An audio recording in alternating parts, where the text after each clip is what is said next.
College शिक्षा सेवा राजस्थान द्वारा आयोजित ज्ञान दूत 2 कार्यक्रम की श्रृंखला में हम आज चर्चा करेंगे प्रतीकात्मक अंतःक्रियावादी परिप्रेक्ष्य के बारे में। प्रतीकात्मक अंतःक्रियावादी परिप्रेक्ष्य, यहाँ पर दो चित्र आप देख रहे हैं, ये दो विद्वानों के चित्र हैं, जिनमें से फर्स्ट हैं जॉर्ज मीड और दूसरे हैं हर्बर्ट ब्लूमर। ये दोनों ही इन्हीं से संबंधित विद्वान हैं और एक तरीके से इस टर्म के, इस परिप्रेक्ष्य के उपागम के जनक भी माने जाते हैं, जिसके बारे में हम आगे चर्चा करेंगे। तो सबसे पहले हम ये देखते हैं प्रतीकात्मक अंतःक्रियावादी परिप्रेक्ष्य के अंदर 3 शब्द मुख्य रूप से आप समझ रहे होंगे। 3 शब्द हैं यहाँ पर, प्रतीक, अंतःक्रिया और परिप्रेक्ष्य, जिनके बारे में अभी मैं आपको संक्षिप्त में बताना चाहूँगी। प्रतीक, जिसे हम सिंबल भी कहते हैं, प्रत्येक समाज का, प्रत्येक धर्म का, हमारे आसपास जितनी भी वस्तुएं हैं, सब एक प्रतीक के रूप में है। यह परिप्रेक्ष्य यही मानता है, इसी आधार पर इसका उपागम का जो सिद्धांत, इससे संबंधित जो सिद्धांत बनाए गए हैं, जो तथ्य बनाए गए हैं, वो इसी आधार पर बनाए गए हैं। अंतःक्रिया क्या होता है?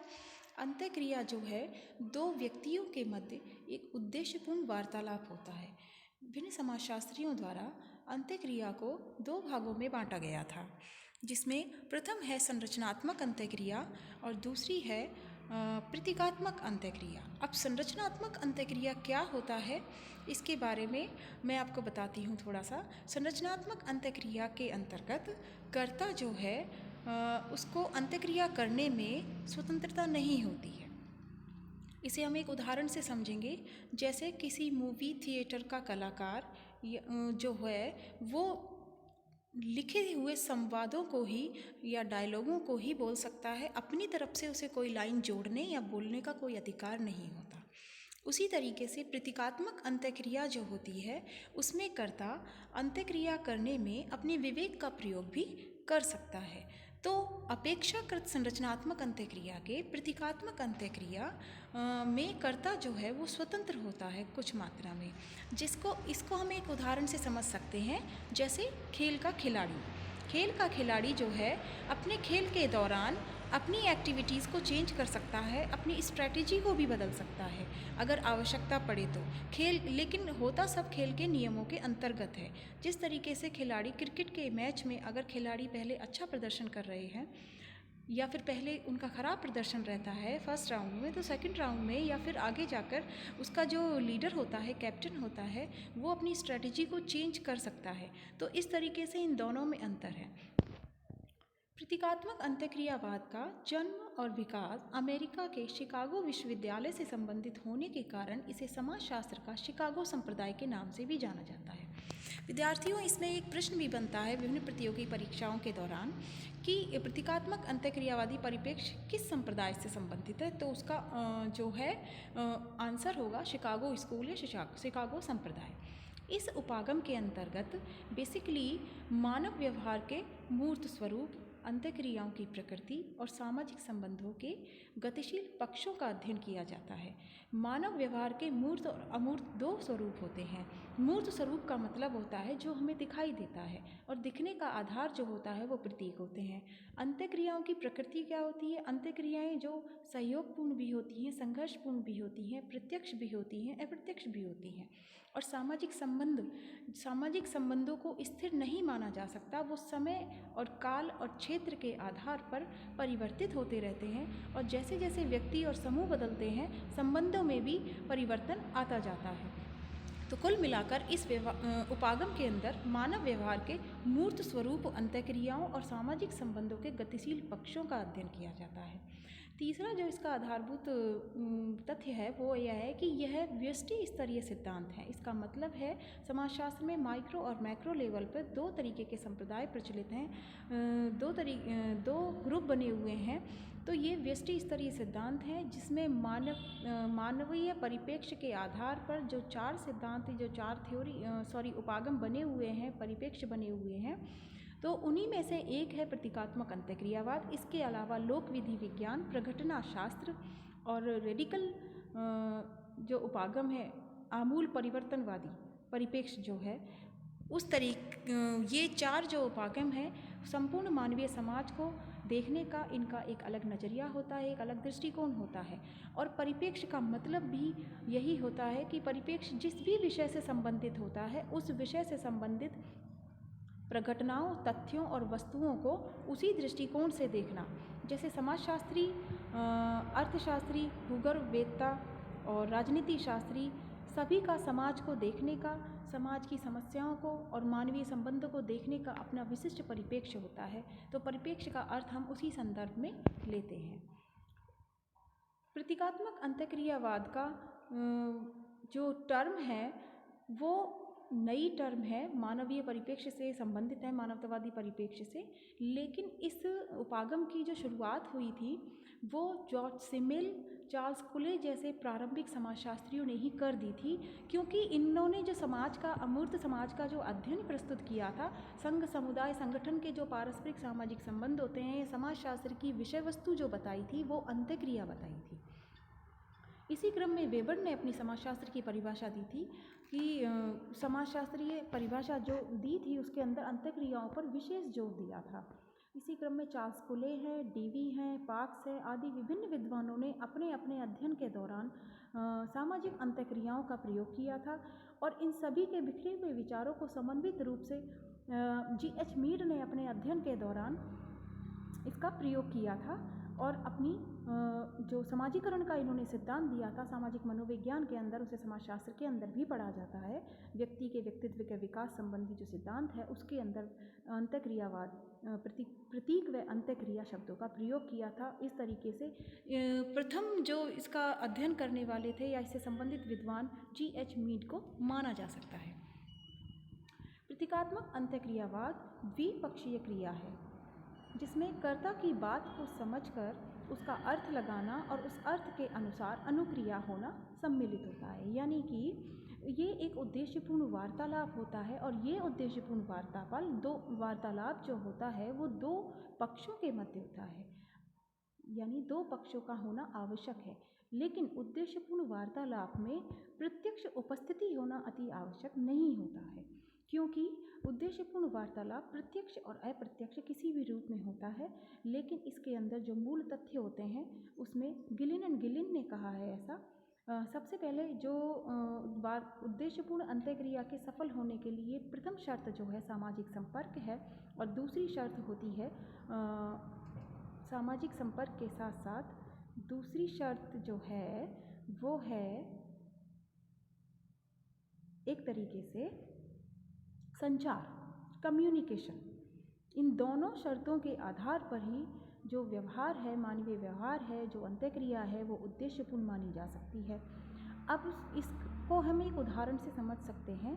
जैसे समाज में हम कहीं बाहर निकलते हैं या कहीं घूमने जाते हैं तो अजनबी व्यक्तियों के साथ हम वार्तालाप नहीं करते या अंतःक्रिया नहीं करते हैं। यही अगर हम अजनबी व्यक्तियों से वार्तालाप करें और अजनबी व्यक्ति उसका प्रत्युत्तर भी दें तो यह प्रक्रिया द्विपक्षीय हो जाती है और इसे सामाजिक अंतःक्रिया की श्रेणी में माना जा सकता है। कि जैसे अगर कोई भीड़ में दो व्यक्ति रास्ते पर जा रहे हैं, अगर वो बिना बोले, बिना अभिवादन के या बिना हाव भाव प्रदर्शित किए ऐसे ही निकल जाते हैं तो यह अंतःक्रिया की श्रेणी में नहीं आता। मैक्स वेबर ने इस संदर्भ में अपने 4 प्रकार बताए थे किन किन चीज़ों को अंतःक्रिया में शामिल किया जा सकता है, किन किन चीज़ों को नहीं। तो उसी आधार पर कहा जा सकता है कि सामाजिक अंतःक्रिया के लिए दो व्यक्ति आमने सामने की उपस्थिति प्रत्यक्ष या अप्रत्यक्ष किसी भी रूप में हो, लेकिन उत्तेजना और उसके साथ क्रिया के विपरीत अनुक्रिया होना अति आवश्यक है। इसलिए इसे द्विपक्षीय क्रिया के रूप में माना जाता है। इसी क्रम में कहा गया है कि कर्ता जो क्रिया कर रहा है उसकी बात को समझकर उसका अर्थ लगाना और उस अर्थ के अनुसार अनुक्रिया होना। यानी कर्ता, जैसे आज एक क्लास के अंदर एक टीचर स्टूडेंट को कोई प्रश्न करती है और प्रश्न के संबंधित अगर विद्यार्थियों से उसका उत्तर मिल जाता है तो वह सामाजिक अंतःक्रिया की श्रेणी में आता है। व्यक्ति व समूह अंतःक्रिया के दौरान प्रतीकों का प्रयोग करते हुए सामाजिक व्यवहार करते हैं। अब प्रतीक कौन कौन से होते हैं? भाषा है प्रतीक, सशक्त प्रतीक है भाषा जो है, और चित्र। भाषा और चित्र के आधार पर हम अपने सामाजिक व्यवहार को, सामाजिक अंतःक्रियाओं को सफल बनाते हैं। जब भाषा का आविष्कार नहीं हुआ था तो उससे पहले विभिन्न पौराणिक गुफाओं में, कलाकृतियों के अंदर जो देवी देवताओं के चित्रांकन हुआ है, या हमारे ऐतिहासिक गुफाओं में विभिन्न आदिमानव हमारे पूर्वजों ने अपने जो दैनिक गतिविधियां हैं या विशिष्ट अवसर व त्योहारों को चित्रों के माध्यम से दर्शाने का प्रयास किया है। तो इनमें यानी सबसे पहले चित्र शैली पहले आई थी। उन चित्रों को देखकर अगर हम जिन जिन व्यक्तियों को वो चित्र दिखाएंगे तो सभी व्यक्ति अपनी अपनी व्यक्तिगत कथाएं भी बना सकते हैं मानसिक अनुभूति के आधार पर। इसी क्रम में अंत्यक्रिया जो है उसमें उसका आरंभ जो है, आरंभकर्ता जो व्यक्ति या कर्ता होता है, कर्ता सामाजिक संपर्क व संचार के माध्यम से समाज द्वारा प्रस्तावित अर्थ को धारण करता है और उसी के अनुरूप अन्य व्यक्तियों के साथ या समाज के साथ सामाजिक संबंध या व्यवहार निर्धारित करता है। और ये व्यवहार किसी भी रूप में हो सकते हैं, सहयोगपूर्ण, असहयोगपूर्ण, प्रत्यक्ष, अप्रत्यक्ष, संघर्षशील, किसी भी रूप में हो सकते हैं। अब इस क्रम में हम ये जानते हैं G.H. मीड जो थे वो प्रतीकात्मक अंत्यक्रियावादी कहे जाते हैं। G.H. मीड ने अपनी पुस्तक माइंड, सेल्फ एंड सोसाइटी में आई एंड मी थ्योरी के माध्यम से व्यक्ति के स्व व समाज की अंत्यक्रिया के दौरान इस सिद्धांत को विकसित किया था।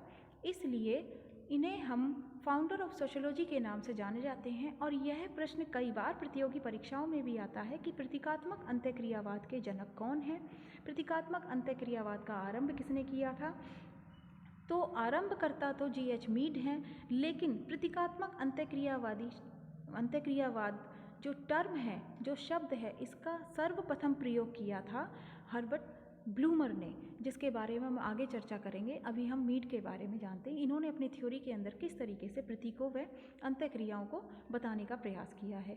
इन्होंने बताया जन्म के समय जो मानव शिशु होता है उसका व्यक्ति का, मानव शिशु का जो स्व होता है अपने विशुद्ध रूप में होता है। ना तो वो समाज में किसी विशिष्ट धर्म से संबंधित होता है, न किसी विशिष्ट व्यवहार से संबंधित होता है, न उसके ऊपर कोई नियम या मान्यताएं क्रिया करती हैं।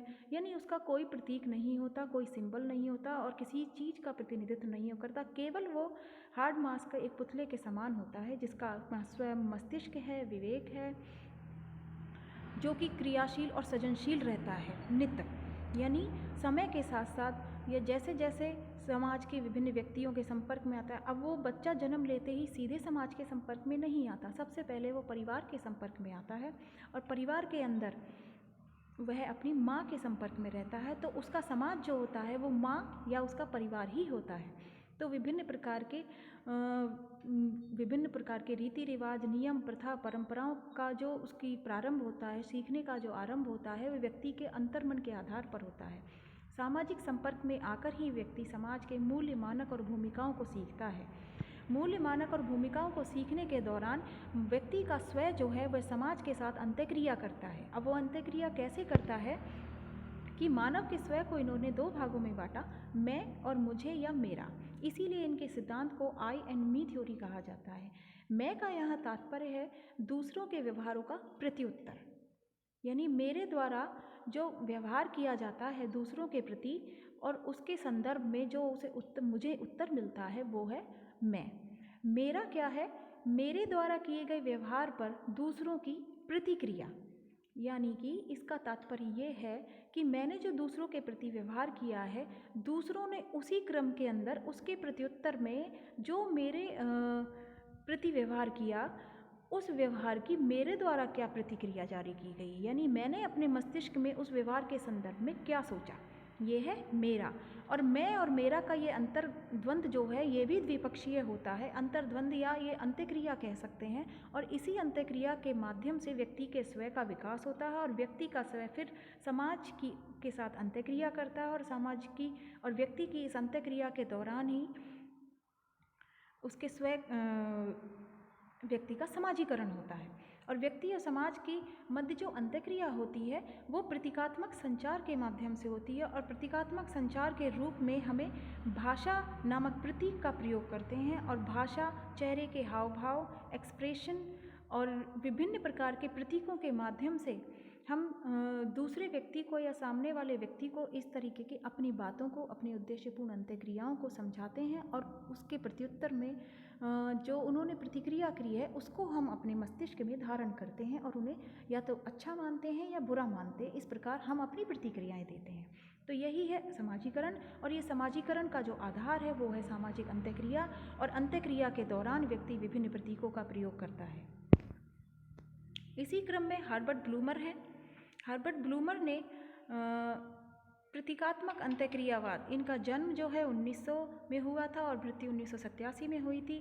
प्रतीकात्मक अंतःक्रियावादी टर्म जो है उसका सर्वप्रथम या उसके जन्मदाता जो हैं वो हर्बर्ट ब्लूमर माने जाते हैं। इन्होंने अपनी पुस्तक symbolic interactionism perspective and method में इस टर्म का सर्वप्रथम प्रयोग किया था, और यह बुक जो है इनकी 1969 में जारी हुई थी।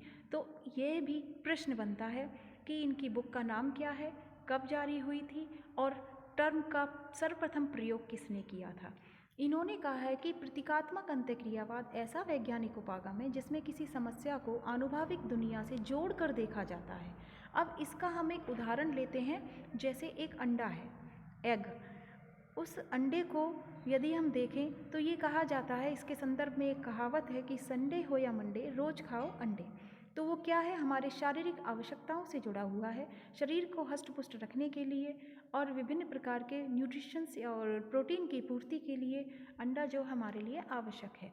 लेकिन उसी अंडे को यदि किसी कलाकार के प्रदर्शन के दौरान यदि कलाकार हमें अच्छा नहीं लगता है या उसने जो प्रदर्शन किया है उसने अपनी कला का, वो हमारे लिए रास नहीं आता है, हमें पसंद नहीं आता है, तो उसके दौरान उसी अंडे को हम बुराई के रूप में उसके ऊपर फेंकते हैं। तो ये अंडे का ही प्रयोग है, लेकिन समाज के लोगों ने इसे अच्छाई और बुराई दोनों के प्रतीक के रूप में अपने प्रयोग के माध्यम से इसे समाज में बताया है।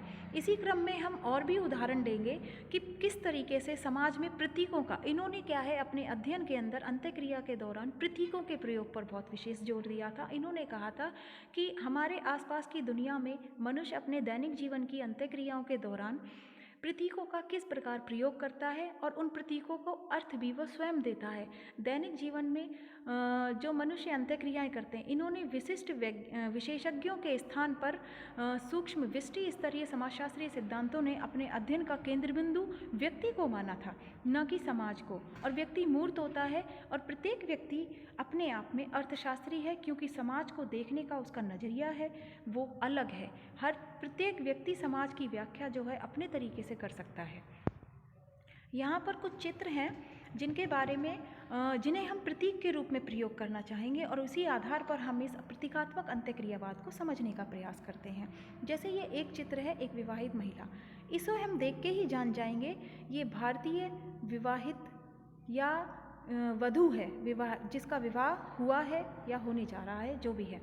तो भारतीय समाज के अंदर ये महिलाओं के साथ साथ हमारे जो महिला वर्ग जो है, विवाह से पहले और विवाह के बाद विभिन्न प्रतीकों के माध्यम से उसमें अंतर किया जा सकता है। उसे हम देखकर सामान्य व्यक्ति भी किसी भी महिला को देखकर यह अनुमान लगा सकता है वो महिला विवाहित है या नहीं है, क्योंकि विवाह से पहले महिलाएं सामान्य होती हैं, लेकिन विवाह के बाद इतने सिंबल हैं, इतने प्रतीकों का वो प्रयोग करती हैं, और वो प्रतीक जो हैं वो विवाहित महिला से संबंधित है। समाज ने उन्हें ये मान्यता दे रखी है कि एक विवाहित महिला को विभिन्न प्रकार के आभूषणों का प्रयोग करना है, विभिन्न बिंदी का प्रयोग करना है, सिंदूर लगाना है। तो ये सारी चीज़ें जो हैं ये एक सिंबल हैं जो ये बताते हैं कि महिला विवाहित है या नहीं है, और इसी सिंबल के आधार पर एक व्यक्ति जज करता है, एनालाइज करता है कि कोई भी महिला के बारे में जान सकता है वो महिला विवाहित है या नहीं है।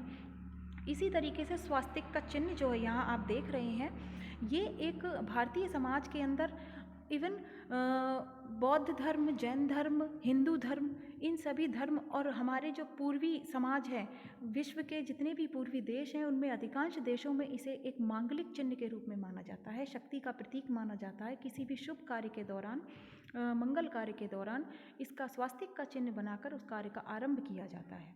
लेकिन यही स्वास्तिक का चिन्ह जो है, जर्मनी में इस पर प्रतिबंध है। और भी विभिन्न देश हैं, अमेरिका है, यूरोपियन कंट्रीज़ के विभिन्न देश हैं जो इस पर प्रतिबंध लागू हो रखा है।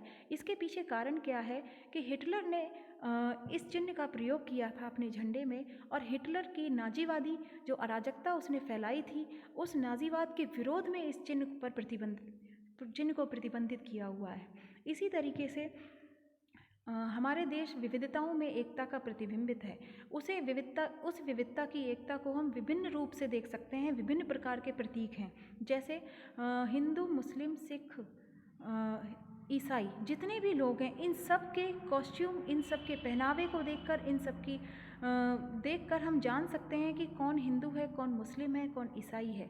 और सबसे बड़ा सिंबल जो है वो भाषा होता है। दक्षिण भारत के लोग, उत्तर भारत में अगर आते हैं तो हम उनकी सबसे पहले उनकी भाषा के माध्यम से ये जान सकते हैं कि ये उत्तर भारत के नहीं हैं।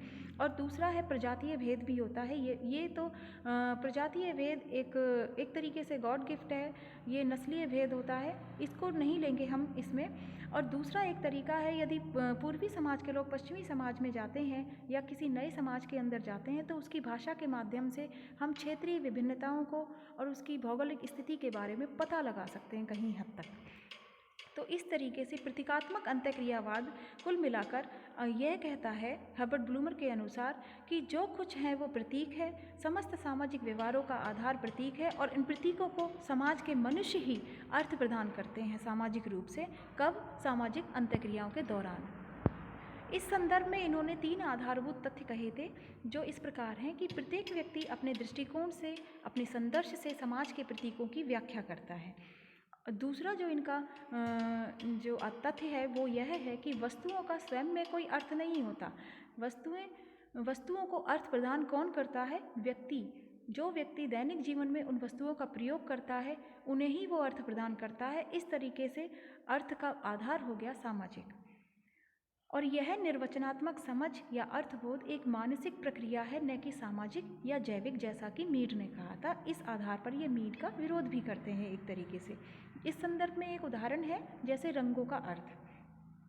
प्रत्येक समाज में रंगों का महत्व है, और सफ़ेद रंग और काला रंग इसमें हम लेंगे बेसिकली, क्योंकि हम सभी जानते हैं सफ़ेद रंग को शांति का प्रतीक माना जाता है। लेकिन वही सफ़ेद रंग अगर विवाहित महिला के लिए प्रतिबंधित माना जाता है भारतीय समाज में, क्योंकि वो जब कोई विडो हो जाती है महिला, तब उसे विभिन्न रंगों के अलावा सिर्फ सफ़ेद रंग के पहनावे को या सफ़ेद रंग के कपड़े ही धारण करने होते हैं। इसी प्रकार से काले रंग भी विवाहित महिला के लिए, हम परंपराओं के अनुसार बात कर रहे हैं, तो काला रंग प्रतिबंधित है। लेकिन आधुनिक समाज के अंदर इस तरीके के प्रतिबंध नहीं है। लेकिन जो परंपराओं को मानते हैं हमारे समाज के अंदर, उन समाज की परंपराओं के संदर्भ में अगर हम इसे देखें तो सफ़ेद रंग और काला रंग जो है सामाजिक रूप से महिलाओं के लिए प्रतिबंधित माना जाता है। या किसी की मृत्यु हो जाती है तो वहाँ पे हम इन चीज़ों को देखकर ये जान सकते हैं कि कोई शोक सभा है या किस तरीके का माहौल है समाज में। उसी तरीके से मुस्लिम समाज के अंदर काले रंग को सही नहीं माना जाता है। इसी प्रकार ये जो 2 सिम्बली बने हुए हैं थंब इम्प्रेशन के, तो इन सिम्बलीज़ के आधार पर हम किसी भी आजकल ऑनलाइन वीडियोस जो देखते हैं यूट्यूब पर या फिर कहीं और, तो थंब इम्प्रेशन के माध्यम से इनका भारतीय समाज के अंदर जो महत्व है, वो अर्थ जो है वो है ऑल द बेस्ट के सिंबल के रूप में इसे प्रयोग किया जाता है। कहीं कोई एग्ज़ाम देने जा रहा होता है, अच्छे काम के लिए जा रहा होता है, तो बिना कुछ कहे हम थंब इम्प्रेशन के माध्यम से उसे ऑल द बेस्ट कह सकते हैं। इसी तरीके से लाइक और डिसलाइक करना है कोई वीडियो, तो लाइक का मतलब है थंब इम्प्रेशन, यानी ये लाइक है, ये इसे हमने लाइक किया है, और डिसलाइक करना है तो उल्टा थंब इम्प्रेशन हो जाता है। तो ये सिम्बलीज़ के माध्यम से भी हम अपनी बातों को, अपने हाव भाव को फ़ोन के माध्यम से प्रदर्शित करते हैं, या फिर कोई तकनीक के माध्यम से हम अपने हाव भाव को प्रदर्शित करके अंत्यक्रिया कर सकते हैं। तो इस तरीके से हर्बर्ट ब्लूमर ने भी प्रतीकात्मक अंत्यक्रियावाद को अपने आधार पर समझाने का प्रयास किया। इन्होंने कहा कि मनुष्य जो क्रिया करता है उसे हम उद्दीपन कहते हैं, और उद्दीपन को उद्दीपन का निर्वचन यानी कि अपना स्वयं का अर्थबोध, अपने मस्तिष्क के माध्यम से, अपने स्व विवेकी के अर्थ के माध्यम से व्यक्ति उस उद्दीपन को धारण करता है, समझता है और उस अर्थ के माध्यम से उसका प्रत्युत्तर देता है, और यही प्रतीकात्मक अंतःक्रियावाद है। इसी के आधार पर समस्त सामाजिक व्यवहार होते हैं।